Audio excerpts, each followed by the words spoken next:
hablar un poco de lo que fue lo que llamamos Revolución de Mayo, que podemos discutir si fue una revolución o no fue una revolución, pero está claro que fue un cambio muy importante y un acto de coraje en un momento muy difícil. Y en este sentido me parece que es interesante aportar algunas cosas que habitualmente no se dicen en torno a los orígenes de la Revolución de Mayo, a la que solemos situar como un producto de la Revolución Francesa o como un derivado de acontecimientos europeos nada más, cuando en realidad es un hecho que tiene una profunda raíz latinoamericana, una profunda raíz americana en general, y que comienza prácticamente con la llegada de los españoles, con la llegada de Colón, y las primeras rebeliones que se producen a poco de llegar los conquistadores, ¿no? Cosa que no se nos cuenta mucho. Es interesante cómo nos han contado, está mejorando mucho la enseñanza de la historia, y esto es importante decirlo, está mejorando porque también hay una demanda distinta de los jóvenes, de los chicos, que tienen otras fuentes de información, otros intereses. En la época que yo estudiaba historia era mucho más difícil plantear dudas, cuestiones, preguntar por qué. Y hoy en día la verdad que se está ampliando esto y aparecen otras demandas en torno a la historia de pueblos originarios, a la historia, a la otra visión de la conquista. Se está prácticamente extinguiendo la conmemoración de celebración en realidad del Día de la Raza, ¿no? Que es algo que nunca debimos festejar y que todavía en algunas escuelas se festeja. Y estos son cambios que tienen que ver con los cambios que se dieron en la sociedad y con demandas que tienen que ver con empezar a mirar la historia desde otro lado y entender que la historia es algo importante y que tiene que ver con nosotros y que determina nuestro presente, ¿no? Que no es solamente un relato sobre algo que pasó hace mucho tiempo, sino que tiene que ver con cómo contamos hoy la cosa. Cómo contamos la conquista de América es como contamos la conquista del desierto, y tiene el mismo patrón, digamos, ¿no? La ignorancia o la negación absoluta de los pueblos originarios es algo que perdura, aún en algunos manuales que uno puede pensar que son, o se definen o se autodefinen como progresistas, ¿no? El uso del tiempo pasado para hablar de las comunidades originarias sigue vigente. Todavía se dice los mapuches habitaban Neuquén, ¿no? Se dice los pilagá habitaban Formosa, dándolos por muertos.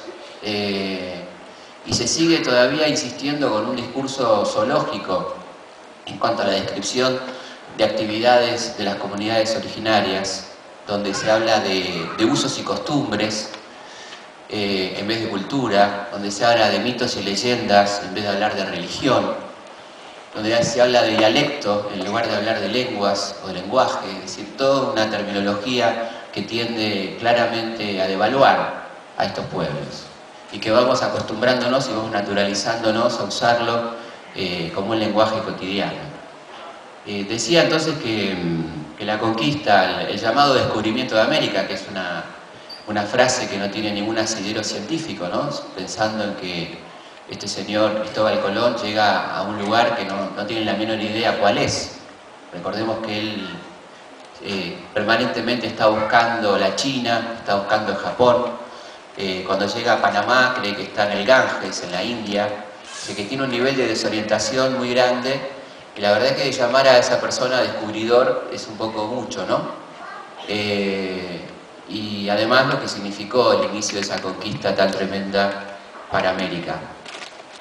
Ciertamente los habitantes del lugar del contacto, que son las actuales Bahamas, la isla de Guanajaní, San Salvador, una isla pequeña en las Bahamas, a donde llega Colón, los recibieron muy bien a los hombres llegados de los barcos, que les parecían absolutamente mágicos, o sea, eran gente que llamaba muchísimo la atención, desde sus barbas a un pueblo lampiño, su vestimenta, las corazas, los barcos. Hay una descripción de tradición oral que habla de una ballena que fue pariendo hijitos, y eran los barcos de los cuales bajaban los botes, ¿no?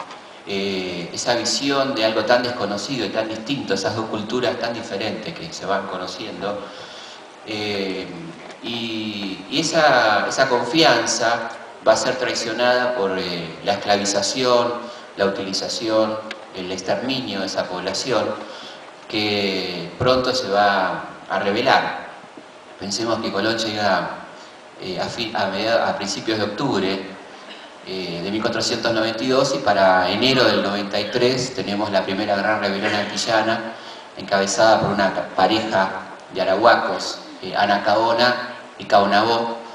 Anacaona, la primera mujer rebelde del territorio americano, notable porque su compañero va a ser capturado y ella va a continuar con esa lucha durante prácticamente un año hasta que es apresada y quemada viva a la manera de la Inquisición.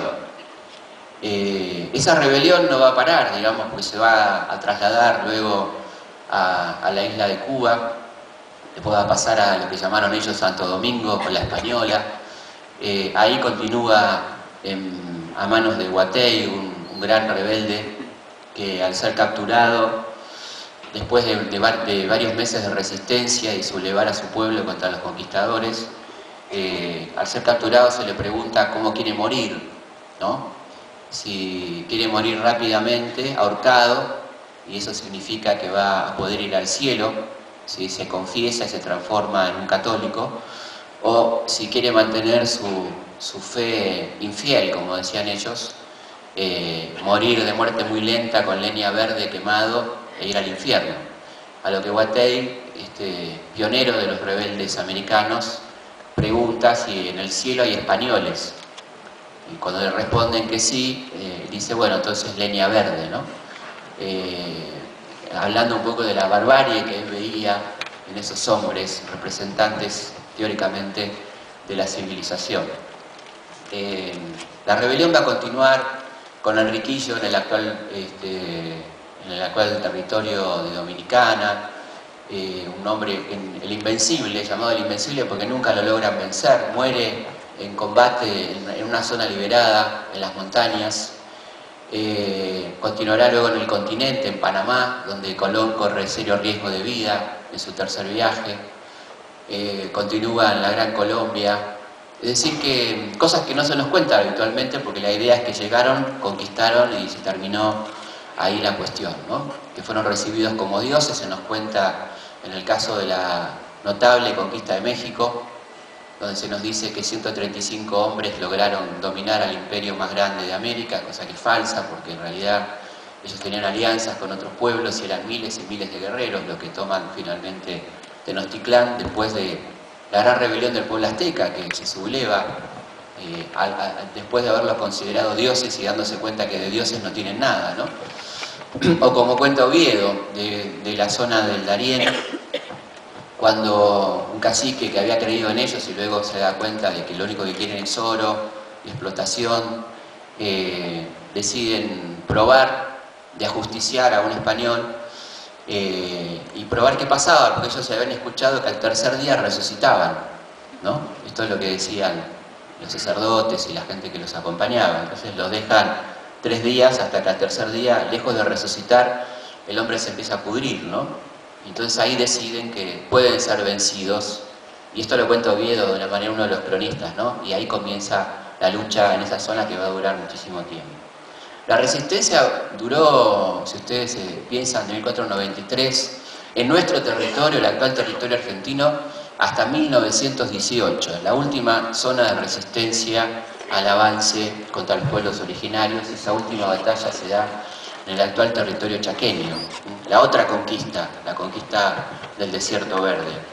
De manera tal que esto es una historia que se nos ha contado bastante poco, pero para no irnos de tema y para llegar a la Revolución de Mayo, tenemos entre 1493 y 1810 prácticamente rebeliones todos los años en alguna zona del extenso territorio americano, de los esclavos que forman las repúblicas, unas repúblicas que se conocen con el nombre de quilombos, ¿no? Los quilombos eran estas reuniones de esclavos fugitivos que van generando una forma republicana de gobierno con autoridades electas frente al modelo de opresión portugués monárquico. En Colombia se forma una república de esclavos en Cartagena. Bueno, hay montones de experiencias impresionantes que desmienten esto de la llegada de los dioses y el acatamiento inmediato y la obediencia debida al conquistador. Y obviamente las grandes rebeliones andinas, la de Tupac Amaru de 1780, hizo continuidad la de bueno, Tupac Amaru y Micaela Bastidas, ¿no? Porque es muy importante nombrar a la compañera de Tupac, que él mismo dice que era alguien tan capaz o más capaz que él en organizar, en pensar, en la estrategia militar, en la estrategia política, la gran Micaela.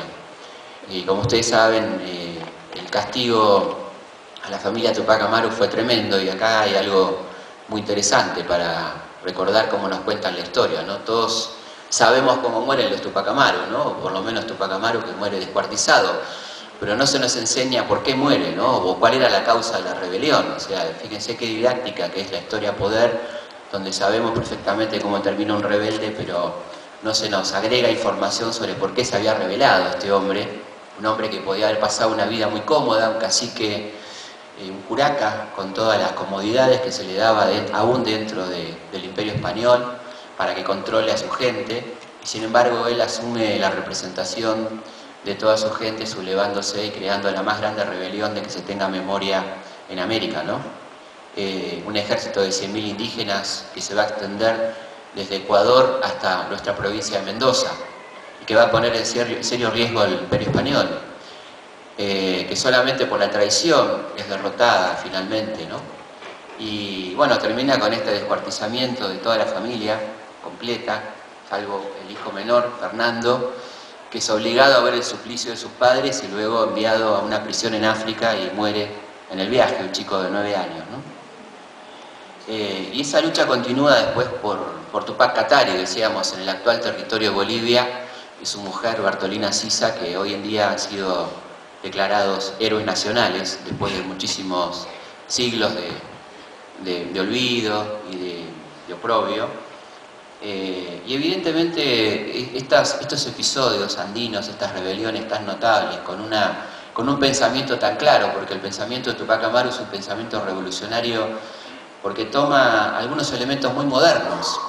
Él plantea algo que había podido leer a través de los jesuitas, que justamente habían sido expulsados en esos años y que estaban rebelándose contra el Imperio Español. Había leído algunos documentos que tenían que ver con la gran revolución americana de los Estados Unidos, ¿no? La independencia y revolución de los Estados Unidos, que es una revolución que habitualmente no tenemos muy en cuenta y que fue muy importante porque es la primera que plantea la república en nuestro continente, la división de poderes, ese poder que estaba concentrado en una sola mano, en la mano del rey, y que se divide en legislativo, ejecutivo y judicial, el parlamento. Bueno, y había un concepto ahí muy importante en esa revolución que va a tomar Tupac Amaru, y es que quien paga impuestos debe tener derechos políticos. Si yo soy considerado ciudadano para pagar impuestos, tengo que ser considerado ciudadano para tener derechos políticos, ¿no? Y este concepto es el que va a llevar adelante también Tupac Amaru en esa rebelión de 1780, que es una rebelión claramente moderna, en el sentido de la modernidad que se viene a fines del siglo XVIII sobre el mundo, ¿no? Y es interesante porque generalmente se habla de la barbarie. ¿Dónde se pone la palabra barbarie? ¿Dónde se pone la palabra civilización? Y está claro que la civilización estaba mucho más del lado de Tupac que de sus verdugos, ¿no? Sin ninguna duda. Y cuando nuestros jóvenes, futuros patriotas, van a estudiar a una universidad muy importante, que es la de Chuquisaca, la actual ciudad de Sucre, en Bolivia, una de las universidades más importantes de América del Sur, van a empezar a tomar contacto con estas ideas, junto con otras ideas, ¿no? Ahí hay dos fuentes de pensamiento muy importantes, que son las ideas vinculadas a las rebeliones indígenas, con todo un legado muy importante, y además las ideas que provienen de Europa, de la Ilustración, la Enciclopedia, la Revolución Francesa, que es la segunda gran revolución que va a tener muy en cuenta lo ocurrido en América. La primera Declaración de los Derechos del Hombre, que conocemos todos, la de Francia, en 1789, está redactada en los Estados Unidos por Thomas Paine, un gran personaje, un gran político de esa revolución. De manera tal que está claro que la Revolución Francesa y ese cambio en Europa tiene mucho que ver con los cambios que se dan en América, ¿no? Y que Europa mira con mucha atención lo que está pasando en América. Así que personajes como Monteagudo, como Castelli, como Moreno, como Paso, van a tener estas fuentes a la hora de empezar a pensar en los cambios que podrían llegar a venir para cambiar las cosas en nuestro país, ¿no? Yo creo que hay que recordar, sin duda, para entender lo que va a pasar en 1810, algunos de estos muchachos, y agregar uno que no estudió en Chuquisaca, pero que es fundamental, que es Manuel Belgrano, que estudió en Salamanca, en Valladolid también. Un hombre genial, precursor de muchísimas ideas innovadoras que van a desembocar en los cambios de 1810. Manuel Belgrano es un hombre al que conocemos generalmente por un hecho nada más, que es la creación de la bandera, ¿no? Hay un recorte en ese sentido muy político de su figura a lo largo del relato oficial, de la historia oficial, donde se deja de lado lo más importante de Belgrano, que es sus conocimientos económicos, su pensamiento pedagógico, su difusión de todo lo que tiene que ver con la educación pública. Un pionero en la educación femenina, un hombre que plantea la necesidad de la educación de la mujer como algo fundamental, la igualdad de los sexos, ¿no? La mujer está en condiciones de aprender y de enseñar, dice Belgrano, en un momento que esto era, por supuesto, algo impensado aún en Europa y aún en lugares donde había un pensamiento progresista muy desarrollado, ¿no? En la hacienda, ya sea en tareas de ganadería como en tareas de agricultura, y que le pagaban al dueño, al amo, para poder trabajar algunas horas por día como vendedores ambulantes. Tenían que pagarle al amo para poder vender empanadas, mazamorra o los oficios que todos conocemos, ¿no? Una situación tremendamente humillante, con lo cual juntaban unas pocas monedas que iban ahorrando con la ilusión de juntar el dinero para pagar su libertad, para lo que se llama la manumisión, poder liberarse, ¿no? Cosa que muy pocas veces se lograba, porque era muy caro un esclavo en aquel momento. Así que eran vidas muy tristes, muy tremendas, con altísimo nivel de mortalidad. Por eso es interesante la pregunta de qué pasó con los negros en Argentina, ¿no? Que uno muchas veces se hace. Una de las cosas que no se nos dice y que es bastante poco fiel y poco honesto históricamente es suponer que los niveles de mortalidad de negros y blancos eran los mismos en la colonia, cuando en realidad duplicaba la mortalidad los negros sobre los blancos, por la mala alimentación, las pésimas condiciones de vida, el exceso de trabajo. Ahí teníamos ya un elemento muy importante a tener en cuenta. Segundo elemento, las guerras de independencia, donde las familias ricas de Buenos Aires, Córdoba y demás ciudades mandaban a pelear a los negros en lugar de los hijos varones, cosa que enoja terriblemente a San Martín y pone una multa donde había que pagar una multa o mandar 2 esclavos, lo cual ya era muy caro, y ahí se lo piensan un poco algunas familias llamadas, vaya a saber por qué, patricias, ¿no? ¿Y qué pasaba? La ida de los varones a la guerra dejaba a las mujeres negras solas, y de ahí se iba produciendo el mestizaje, se iba perdiendo lo que llamábamos en aquel momento la raza, ¿no? Que hoy por suerte ya no hablamos más de raza, pero en aquel momento se hablaba de raza, la raza negra. Hoy hablamos de etnia, que es un concepto mucho más exacto y que tiene que ver con lo lingüístico, ¿no? Pero ciertamente a eso se le agregó después las guerras civiles, donde muchos negros murieron en distintos bandos, peleando para distintos bandos. La guerra del Paraguay, que fue una verdadera carnicería, donde la mayoría de nuestros soldados eran negros. Y a la vuelta de la guerra, la epidemia de fiebre amarilla, que mató a 13.000 personas, de las cuales el 70% eran negros, de los barrios de Montserrat, San Telmo y demás, con lo cual Buenos Aires es una ciudad que perdió prácticamente la población negra, a diferencia, por ejemplo, de nuestra vecina Montevideo, que sigue manteniendo una altísima población negra, ¿no? Es decir, que cuando hablamos de los negros, casi folclórica o icónicamente, y nos cuentan que estaban muy contentos y que la pasaban bárbaro. Algunos libros dicen, eran los esclavos mejor tratados del continente, ¿no? Ningún esclavo es bien tratado, vamos a empezar por ahí, desde el momento que está sometido a la esclavitud, ¿no? Y después algunos mitos, como el tema de la libertad de vientres, la Asamblea del año 13, que no tuvo prácticamente ninguna incidencia en la libertad de los esclavos.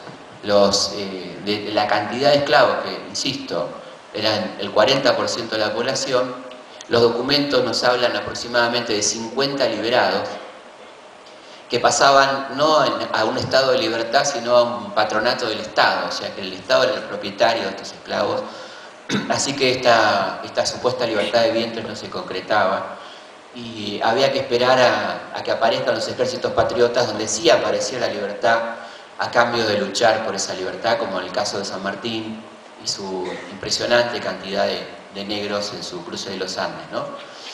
Que siempre pienso, lo que se perdió el Villiquen, ¿no? Qué linda imagen de tantos negros sobre el fondo blanco, ¿no? Cruzando los Andes. No había uno, en los dibujos de Villiquen, el viejo Villiquen, no había uno, Anteojito tampoco, ¿no? Para ser justo con las dos revistas que leíamos nosotros. Y los manuales, los libros los manuales del alumno bonaerense y otros manuales, Estrada y todas esas cosas que leíamos. Los negros no existían prácticamente. Pero bueno, quiero decir,